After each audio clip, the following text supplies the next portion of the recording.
नमस्कार दोस्तों। अभी यूनाइटेड नेशंस सिक्योरिटी काउंसिलिंग के अंदर ग्लोबल काउंटर टेररिज्म को लेकर जो मिनिस्ट्रल मीटिंग हुई है, इसके अंदर जयशंकर जी ने पार्टिसिपेट किया और वहाँ पे जयशंकर जी ने क्या कहा। तो पहले अगर मैं यूएन के बारे में थोड़ी बात करूँ, देखो यूएन के अंदर 15 मेंबर होते हैं। यूनाइटेड नेशंस सिक्योरिटी काउंसिलिंग के अंदर 15 मेंबर है, 5 परमानेंट मेंबर है, जिसमें से अमेरिका, ब्रिटेन, फ्रांस, रूस, चीन और 10 नॉन परमानेंट मेंबर हैं। और हर 2 साल में 5 देशों को इसमें चुना जाता है और इंडिया भी जो इसका दिसंबर तक कार्यकाल है। देखो इसके अंदर अभी जयशंकर जी ने क्या कहा, उन्होंने कहा कि जो ग्लोबल टेररिज्म को लेकर जयशंकर जी ने क्या कहा, उन्होंने कहा कि देखो यूएन को जो बनाया गया था देश की सुरक्षा के लिए, देश की रक्षा के लिए, और आज उस अंतर्राष्ट्रीय मंचों का जो गलत इस्तेमाल हो रहा है, कहीं ना कहीं जो आतंकवाद के खिलाफ जो बात रखते हैं कि तो उसके खिलाफ कहीं ना कहीं कुछ देश इनको सपोर्ट करते हैं। देखो आज क्योंकि कहीं ना कहीं देखा जाए तो कहीं ना कहीं चाइना उनको सपोर्ट करता है। जो अगर जो 26/11 के अंदर जो आतंकवादी थे उनको कहीं ना कहीं अगर उनको ब्लैक लिस्ट में डालने की बात आए तो उनको क्या करता, चाइना वीटो कर देता है। तो अभी जयशंकर जी ने कहा कि अभी जो यूएन के अंदर ऑफिस के अंदर जो गांधी जी की मूर्ति का जो अनावरण हुआ, तो वहाँ पर जयशंकर जी ने बात रखी कि आज पूरी दुनिया युद्ध और हिंसा के दौर से गुजर रही है, तो कहीं ना कहीं शांति लाने के लिए और उसका रास्ता देखने के लिए महात्मा गांधी के आदर्श आज भी ज़रूरी है। तो कहीं ना कहीं इस सिस्टम को बहुत चेंज करने की ज़रूरत है। जब क्लाइमेट जस्टिस और क्लाइमेट एक्शन में भी हालत अभी तक अच्छे नहीं है, जब ज़रूरी मुद्दों के ऊपर बात करने की बात आती है तो कहीं ना कहीं कुछ देश इनको भटकाने की कोशिश करता है। कोई कश्मीर का मुद्दा उठा ले आता है। जब ये बात रखी तो वहाँ पर जो बुलवाल भुट्टो भी गए हुए थे, तब उनके दिमाग में आया तो हमने तो क्या किया था जब हमारे देश के अंदर बाढ़ आई हो, कितने लोग मरे गए हो, चाहे कुछ भी हालत हो रखी हो, या हमारे जो फॉरेन विदेशी मुद्रा भंडार के अंदर कोई पैसे भी नहीं हो, तो हमने क्या है जब भी हम जर्मनी वगैरह या कई दूसरी कंट्री के अंदर चंदा मांगने के लिए गए, तब भी हमने क्या किया, कश्मीर का मुद्दा उठाया। तो हम यहाँ पर कैसे बोल सकते हैं। तो बुलवाल भुट्टो वहाँ पर बैठे हुए तो उन्होंने बात रखी, तो कश्मीर का मुद्दा अभी सुलझा नहीं है। तो आप कश्मीर मुद्दे पर यूएनएससी के प्रस्ताव को लागू करने की अनुमति दे सकते हो या कश्मीर में शांति ला सकते हो। जब उन्होंने ये बात रखी तो जयशंकर जी ने क्या कहा, जयशंकर जी ने कहा कि आप शांति की बात करते हो, जो उसामा बिन लादेन को अपने देश के अंदर सपोर्ट कर सकता हो, वहाँ पर उनको पनाह दे सकता है, जिसने जो देश अपने पड़ोसी देश के ऊपर संसद के ऊपर अटैक करवा सकता है, तो आप तो ना ही बोलो तो अच्छी बात है। तो मैं चाहता हूँ पहले आप वीडियो देखो तो फिर आपको समझ में आएगा। When it comes to the question of Kashmir, prove that multilateralism can succeed. Prove that the United Nations Security Council, under your worthy presidency, can succeed and deliver peace in our region. Nor can hosting Osama bin Laden and attacking a neighboring parliament serve as credentials to sermonize before this council.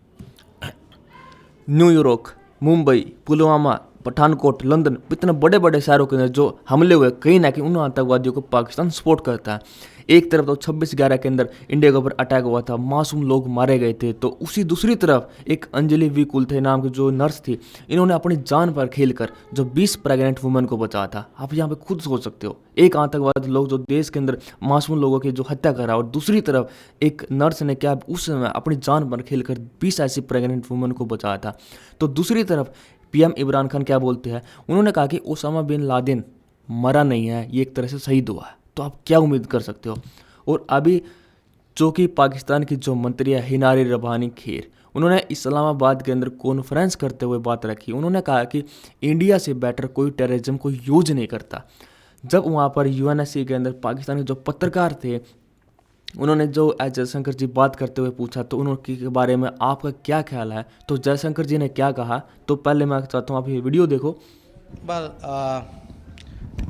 I read the reports on what Minister Hina Rabani Khar said, and I was reminded more than a decade ago, if my memory serves me right, Hillary Clinton was visiting Pakistan, Islamabad, and Hina Rabani Khar was a minister at that time, and I think standing next to her, Hillary Clinton actually said that if you have, I'm giving you the sense, it's not an exact quote, that if you have snakes in your backyard, you can't expect them to bite only your neighbors. Eventually, they will bite the people who keep them in the backyard. But as you know, Pakistan is not great on taking good advice. and you see what's happening there. In terms देखो बिल्कुल सही बात है कि पाकिस्तान को अच्छी बातें हजम नहीं होती। हुआ ये था कि जो 2011 के अंदर जो हिना रबानी जो मंत्री थी उसमें, और जो यूएसए की अभी जो विदेश मंत्री है हिलेरी क्लिंटन, जो 2011 के अंदर वो पाकिस्तान के अंदर पहुंची थी, 2 दिन की उनकी यात्रा थी। जो पाकिस्तान के जो आतंकवादी संगठन था हक्कानी नेटवर्क के खिलाफ कार्रवाई करने के बाद उन्होंने कान में ये बात रखी थी कि जिस सांप को आप अपने बगल में पाल रहे हो ना दूसरों को डसने के लिए, वो कल को आपको भी डसेगा। अगर फिर भी आपके दिमाग में ये बात पल्ला ना पड़ी हो तो आप खुद इस बात का सोच सकते हो कि जिस हिसाब से चाइना ने कोरोना को जन्म दिया है, जो कोरोना दूसरे कंट्री को उन्होंने इफेक्ट किया, तो आज वही कोरोना क्या है चाइना को बुरी तरह से डस रहा है। दूसरी तरफ चाइना के अंदर जो शी जिनपिंग अभी जो लीडर बन के आया है वो क्या कर रहे हैं कि जीरो कोविड पुलिस एक्टिवेट कर देते हैं। दूसरी तरफ जो वहाँ के लोग हैं इस जीरो कोविड पुलिस के खिलाफ जो विरोध कर रहे हैं, शी जिनपिंग को हटाने की जो मांग कर रहे हैं, तो आप खुद सोच सकते हो क्या कुछ हो सकता है। तो देखो भले ही अभी पूरी दुनिया के अंदर कोरोना आया हो तो दुनिया अभी तक भूली नहीं है कि आतंकवाद कहाँ से पनपता है, कौन इसका एपिसेंटर बना हुआ है।